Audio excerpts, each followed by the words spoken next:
Hey everybody, welcome to another episode of On the Paint Table. This is my weekly show where you see what I got done, what I'm working on, and what is coming up. So this week, not a big week for painting. I only got 2 miniatures painted for some games against Mike from Epitech Studios, but that's because, just like I said last week, I started building ghouls, and about halfway through the week I wanted to die because I was building 40 ghouls.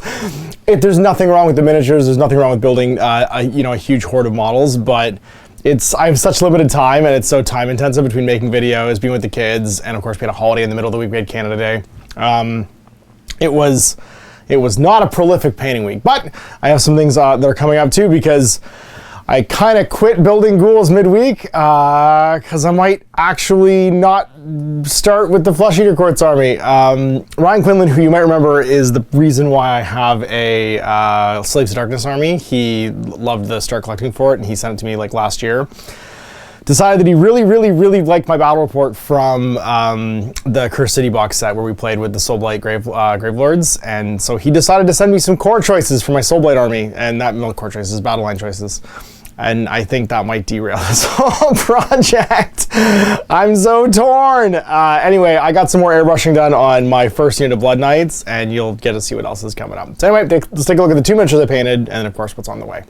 So here is my painted pile for this week. I painted 2 more Relic Blade minis for some games with Mike. I painted the Archaeologian, the Moldorf Archaeologian, who is a amazing miniature. She's kind of like the Iguan Marauder or the Bounty Hunter for the humans. She has a crossbow. She can get 2 pouches worth of upgrades, which is amazing too. So she can have like a climbing kit or a couple of different she's a traps one too because she's a scout. And then she's got this, her gem cutter. It's dire, and if you don't know what dire is in Relic Blade, it's possibly the best rule of weapon you can have. It means it ignores armor completely to your defense dice. So, yeah. Dire pickaxe, crossbow. She can take quick shot as a skill. She's pretty great, and she's neutral, which means everybody can take her because she's part of the Moldorf stuff. She's a dwarf. Then I also painted this, which might be my favorite miniature of Relic Blade I've painted in a long time, the Thoranic Guard. And I got to play a game with her and the Wild Elf Witch and the Lotus Blade Song. She's just this awesome, sort of thematic samurai style dwarf miniature. Super fun to paint. I did it in like a glowing red, almost like Oni armor. You know what I mean? Like that kind of red, Onimusha sort of style thing.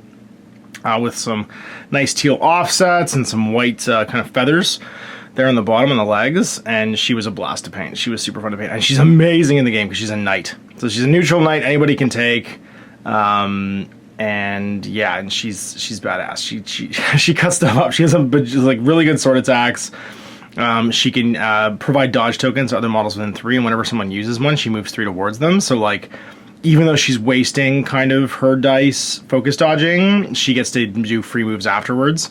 Whenever people actually spend the tokens. So she's this amazing, she lets the models around her do their thing, and then she protects them all basically during the rest of the turn, and you'll get to see a battle report against Mike where she really lived up to that. So those are the 2 models I painted just to try a new list, and because they've been sitting on my shelf for a while and I really wanted to get them done. She was done from a brown base coat. Armor was Doombull Brown, highlighted up through Old Blood Red. That's some P3 Eldritch there on the armor trim, and some Old Shadow Gray on the clothing. Hair was actually, I think XV88 blended up through a fiery orange with some beige highlights and stuff. And this is the last little pile of Relic Blade stuff I want to paint in the next little while. I want to finish my resculpted Temple of Justice just because the models are awesome, and I haven't used Cleric of Justice in a long time.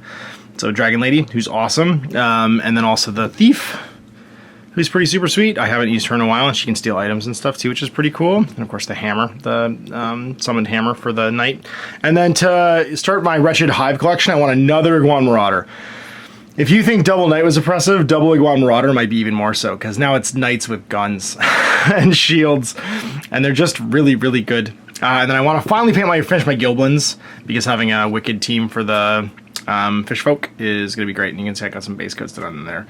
But they're all done from that same Highlands airbrush that I used for all my undead stuff as well for Cursed City, which is a Imperial Hobbies paint. And there's this! Oh my god, I'm going to have to pivot. I mean, it's actually less models, technically. It's the same number of models, but 5 of them are already built. So 40 ghouls or 20 zombies and 10 hounds and 10 blood knights.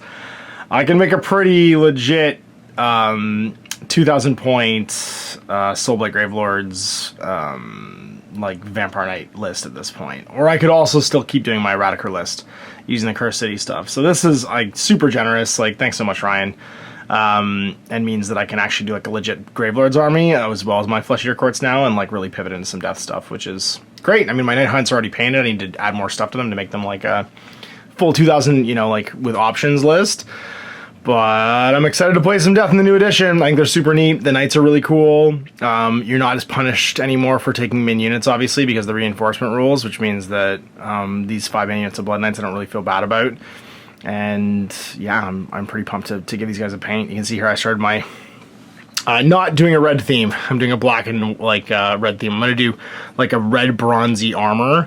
So I'm kind of reversing what's here. The armor itself is gonna be like black, and then the sort of like all the ropey bits, like all the like the sashes and stuff will be in like a bright red, and then I'll do like bronzes and bright golds for everything else to make them pop, I think, for my knights.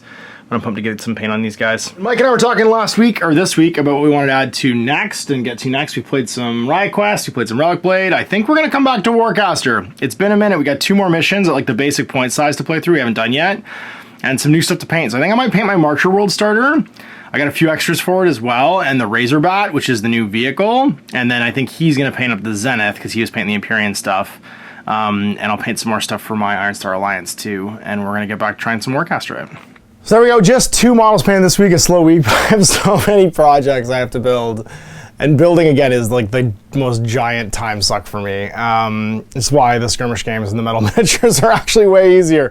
The plastic miniatures take forever to put together. They're great when they're done, but I just need to clone myself 3 or 4 times. We need like a multiplicity situation in here. I need to go full Michael Keaton and try and like upgrade my time usage, because I'm just vastly running out of time right now. Anyway, big thanks for watching. We'll see what gets done next week. It's funny because I'm looking at the Gravelord stuff, and I'm like, there's only 6 models in that Marcher World starter set. There's only 6 more Relic Blade miniatures to paint. It's hard to stay focused sometimes on the project I have on the go. But we'll see what I do get done next Saturday. Till then, Ash. I hope you enjoyed that video. If you want to support the channel, of course, like and subscribe and hit the little bell below so you get notifications when I post future content. I do post stuff 7 days a week. If you want to support the channel further, you can, of course, buy a t-shirt through Spreadshirts, buy a measuring gauge or objective markers from Death Ray Designs, or, of course, most importantly, there is Patreon. Patreon is what makes all this possible, keeps the lights on, pays for the studio costs, pays for the equipment, model costs, and everything else, and most importantly, puts food in my kids' bellies and a roof over their heads. Big thanks to everyone, past, future, who supported me. I do this stuff because of you guys, and of course, I will continue doing it as long as I can.